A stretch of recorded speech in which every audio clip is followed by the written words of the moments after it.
अभी तक जो हमारे बच्चे सुसाइड करते आ रहे थे तब आपको दर्द नहीं समझ में आ रहा था, तब आप रोहित वेमुला के लिए बाहर नहीं निकले थे, तब आप पायल तड़वी के लिए बाहर नहीं निकले थे।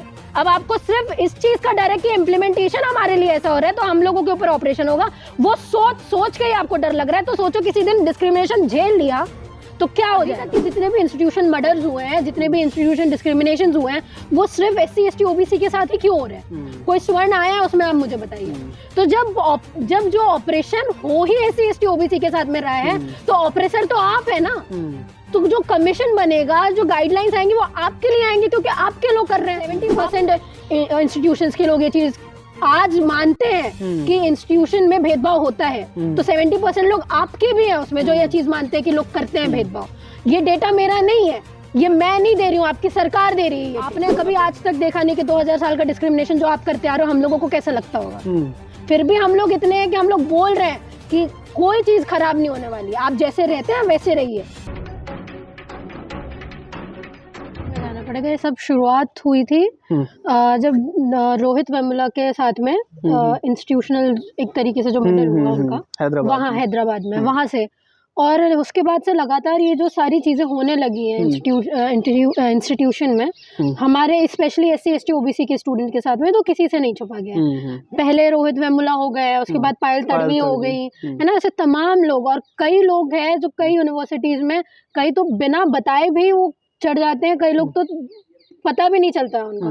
तो it's reality, it's a gospel truth कि यूनिवर्सिटी में अगर कोई भी दलित, पिछड़ा, आदिवासी या OBC की कोई भी जाति वाले लोग आते हैं तो उनके साथ में ये जातिगत भेदभाव होता है। और अभी की UCC की मैं आपको एक रिपोर्ट नहीं, UCC जो मेन कमीशन हैं उनकी आपको एक मैं रिपोर्ट बता देती हूँ। उन्होंने ये चीज कही उनके हिसाब से कि अभी जो डिस्क्रिमिनेशन है यूनिवर्सिटी में और दलित, पिछड़ा, आदिवासियों के साथ में 118% का उसमें मुनाफा हुआ, मतलब वृद्धि हुई है उसमें। अब आप सोचिए, ये हमारा तो डेटा नहीं है, ये यूनिवर्सिटी खुद दे रही है, उसका कमीशन दे रहा है। तो अब इसका मतलब क्या, आप इस चीज को निगलेक्ट करेंगे? और दूसरी बात, मुझे ये चीज समझ में नहीं आ रही कि आपको विरोध करने की क्यों इतनी जरूरत पड़ गई। पहले SC ST cell already universities में है ना, तो था तो आपको प्रॉब्लम नहीं हुई। अब उसमें OBC को इंक्लूड कर दिया गया तो आपको ऐसा लग रहा है कि सारा भार हम पे आ जाएगा। क्योंकि पहले आपके साथ में ऐसा होता था, पहले आप भेदभाव करते थे तो किसी ना किसी OBC के इंसान को आप आगे कर देते थे कि वो करे डिस्क्रिमिनेशन, वो जेल में जाए, उसके साथ में कुछ भी। और सर, कितना भी आप लॉ बना लो, कितना भी कुछ कर लो, जिसकी मानसिकता खराब है ना वो फिर भी करता है। SC ST सेल होने के बाद भी यूनिवर्सिटीज में इतनी बुरी तरीके से डिस्क्रिमिनेशन होता था, होता है और होता रहेगा। आप दूसरा छोड़ो, मैं कॉलेज में हूँ ना, मैं अपनी कॉलेज की लड़कियों की, स्वर्ण लड़कियों की मानसिकता बताती हूँ आपको। वो ये चीज कहते हैं कि हम दोस्ती भी करेंगे तो उन लोगों से जो स्वर्ण है और उसमें भी खूबसूरत है, अपर कास्ट और खूबसूरत है। तो ये मानसिकता जब पता चलती है ना आप लोगों को, ये सामने नहीं दिखाते डिस्क्रिमिनेशन करके। मेन जड़ है आपका दिमाग, आपके दिमाग में ही अगर वो चीज बसी पड़ी है तो आप क्या करोगे? आप नहीं भी करोगे तो क्या हुआ, आप बिठाओगे साथ में लोगों को? नहीं बिठाओगे ना।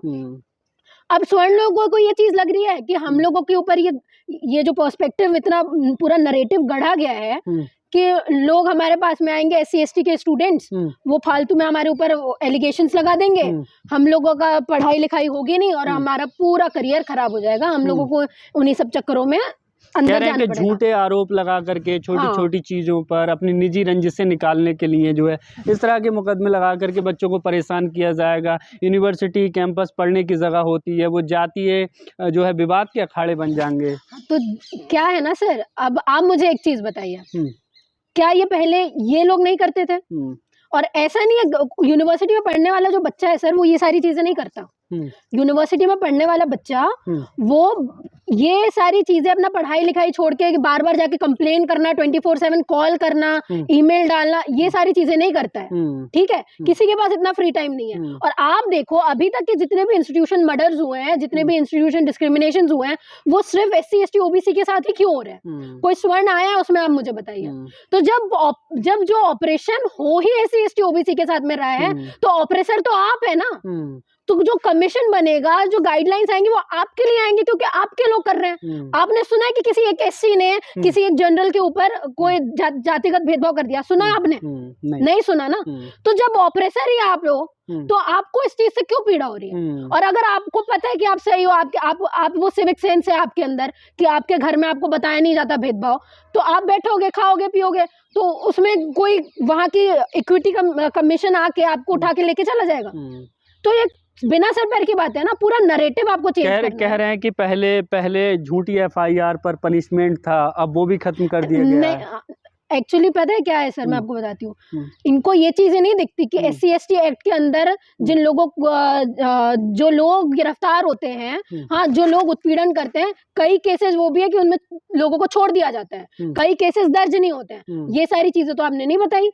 सिर्फ एक आध दो चीजें आपको क्या पता चल जाती हैं कि किसी SC ने फॉल्स क्लेम लगा दिया आप केस में, तो आपको वो पकड़ के बैठ जाते हो। ऐसे तो हम लोग इतने सारे आपको केसेस गिना देंगे जो स्वर्णों ने किए हैं दलितों के अगेंस्ट में। किए क्या है, करते आ रहे हैं हमेशा से, 3000 साल से, 2000 साल से। आप लोग ही तो हो ना हर जगह, आप ही करते आ रहे हो। मंदिरों में आप ही ने नहीं जाने दिया, कहीं आप। अब मुश्किल से एजुकेशन इंस्टीट्यूशंस में हम लोग आ रहे हैं, उसमें भी हमारे साथ में डिस्क्रिमिनेशन हो रहा है, उसमें भी आप ही के लोग ये चीज बोल रहे हैं कि होता है। 70% इंस्टीट्यूशंस के लोग ये चीज आज मानते हैं कि इंस्टीट्यूशन में भेदभाव होता है, तो 70% लोग आपके भी हैं उसमें जो ये चीज मानते हैं कि लोग करते हैं भेदभाव। ये डेटा मेरा नहीं है, ये मैं नहीं दे रही हूँ, आपकी सरकार दे रही है। अरे आप बच्चों का छोड़ो, टीचर्स को नहीं छोड़ा जाता है यहाँ पे। तो टीचर्स के साथ में ये सारी चीजें होती हैं। आप किसको देखोगे? नॉर्मल स्टाफ के साथ में ये सारी चीजें होती है, जो वर्किंग स्टाफ होता है यूनिवर्सिटी में, वो हम लोग देखते हैं ना। पर लेकिन क्या है, आप लोगों को 75 साल में जो आप लोगों के साथ में थोड़ा बहुत हो गया, तो आप लोगों को बड़ा दर्द होता है। तो आप लोगों को समझ में आता है डिस्क्रिमिनेशन क्या होती है, कि हमारे साथ में भेदभाव हो रहा है। आपने कभी आज तक देखा नहीं कि 2000 साल का डिस्क्रिमिनेशन जो आप करते आ रहे हो, हम लोगों को कैसा लगता होगा? फिर भी हम लोग इतने हैं कि हम लोग बोल रहे हैं कि कोई चीज खराब नहीं होने वाली है, आप जैसे रहते हैं वैसे रहिए। जो फैमिली घर को ये बच्चों में डालती है ना, एक फैमिली, कि आप ब्राह्मण हैं, ये नहीं बताती कि कोई आपसे नीचा है, वो बताती है आप सुपीरियर है।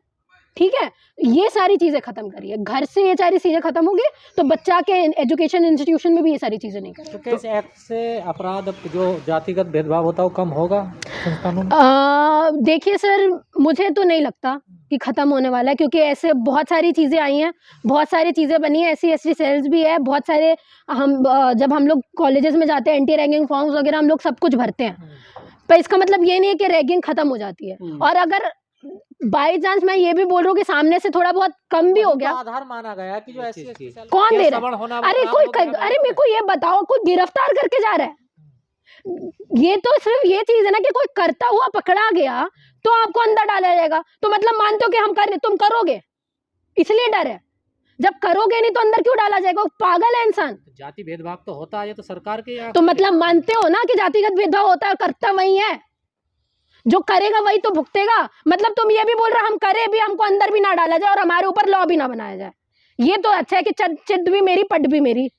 सरकार हमारे हिसाब से चलेगी, लॉ तुम्हारे लिए आएंगे, इम्प्लीमेंट तुम्हारे लिए होंगे, हम लोग अपनी मर्जी से राजा बन के जिएंगे। ये वो वक्त नहीं है। कह रहे पढ़ाई से दूर रखने की एक बड़ी साजिश है ये पढ़ाई से दूर रखने की, अपर कास्ट को पढ़ाई से दूर रखने की। हमेशा से ही वो सारे तंत्र तुम्हारे पास में रहे हैं, अभी भी आपके लोग बड़े बड़ी पोजीशंस में बैठे हैं। हाँ, आपके लोगों को बाहर, आप रेशो देखोगे ना तो उनके लोग सबसे ज्यादा बाहर जाते हैं, बाहर पढ़ने। ठीक है, शिक्षा के मंदिरों में भी अब राजनीति के अखाड़े बना दिए। राजनीति हर जगह होती है, बिना पॉलिटिक्स के देश चल नहीं सकता। आप खाते हो तो उसमें भी पॉलिटिक्स है सर, टैक्स देते हो तो उसमें भी पॉलिटिक्स है। बच्चे शिक्षा लेने जाते हैं यहाँ पर, तो शिक्षा लो ना, तो भाई कौन मना कर रहा है? अनरिजर्व सीट्स आपके लिए तो है, हम थोड़ी भर देंगे उसमें। रिक्रूटमेंट आप ही का तो होगा, अनरिजर्व बच्चों का ही तो होगा।